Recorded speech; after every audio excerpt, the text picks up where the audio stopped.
It's been a hard winter for English cricket fans, hasn't it?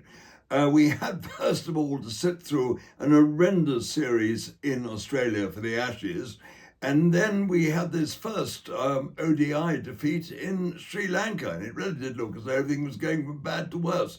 But the great news today is for Peter Christian listeners as well, and I'm sure they'll be redoubling their orders in excitement to hear that England have won the series in Sri Lanka.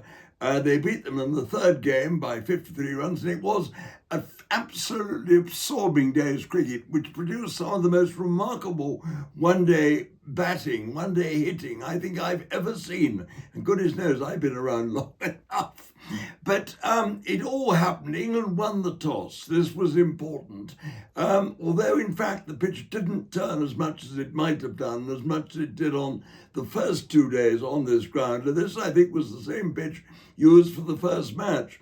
Anyway, it didn't behave that badly, but England batted first and made a very slow and rather uncertain start.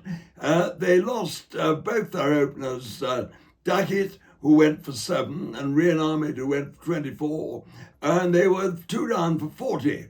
When Bethel, who of course made that wonderful 154 in Sydney in the final test of the Ashes here, Jacob Bethel came in to join Joe Root. Bethel started anxiously, but Root, of course, was majestic as always. And we had another complete batting masterclass from him. It was wonderful. He plays the ball late. He plays spin so magnificently. You just simply can't fault him. And he milked the bowling to the extent he kept the scoreboard ticking over. He didn't take silly risks at all, 1 or 2 reverse sweeps that didn't come off, but he plays that shot as safely as anyone really in cricket at the moment. Bethel started slowly and a bit anxiously, but gradually found his touch. And he caught Root up, in fact, and went to 50 very soon after Root. And Bethel at one point hit, when Fernando Asita, the fast bowler, the opening bowler, returned, he hit him for 4 fours in 1 over. There were lovely strokes, one off his toes for the onside, a couple of cover drives, and then a magnificent hook. And it was terrific stuff. But then he was facing the leg spinner and Van der Sar, and pulled a short one, didn't quite get enough on it, and was very well caught at deep mid-wicket. England were then 166 for 3, and he and Root added 126, and England were by then heading for a biggish total. Well, Harry Brook, the captain, now came in, and he played, I think, the most magnificent innings of controlled hitting, controlled stroke play I think I've almost ever seen. When I tell you that he made 136 not out, he faced 66 balls. I'm sorry. He faced 66 balls. He hit 11 fours and 9 sixes, and which is phenomenal figures, almost 100 runs in boundaries.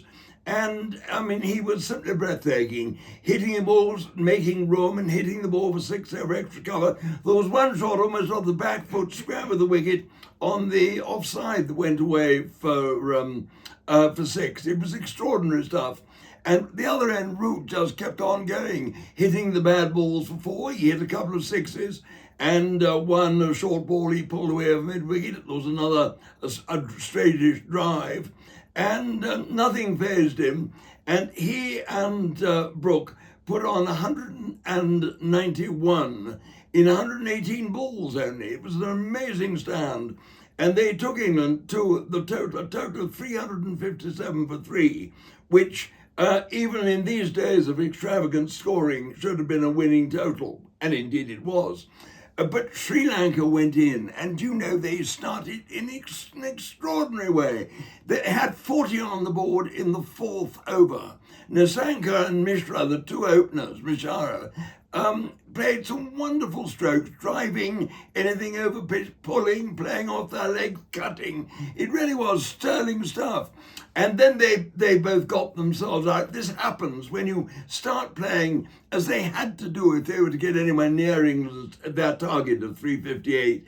They had to go right from the word go, and you get into the mood, and then perhaps you can't be callous. They both were callous and got themselves out. And then the great thing was, in fact, Lanka reached 50 in 24 balls, which shows you how quickly he went with 8 fours in it too. Mendes, who was perhaps the biggest danger man on the Sri Lankan side, got 20. And then he played a short one from over Jamie Overton, the fast bowler, to, or medium fast bowler anyway. He played him to Brook in the covers for 20. And after that, the innings really revolved around Ratnayaka. He made his first ever one-day 100. It was only his 5th game for Sri Lanka.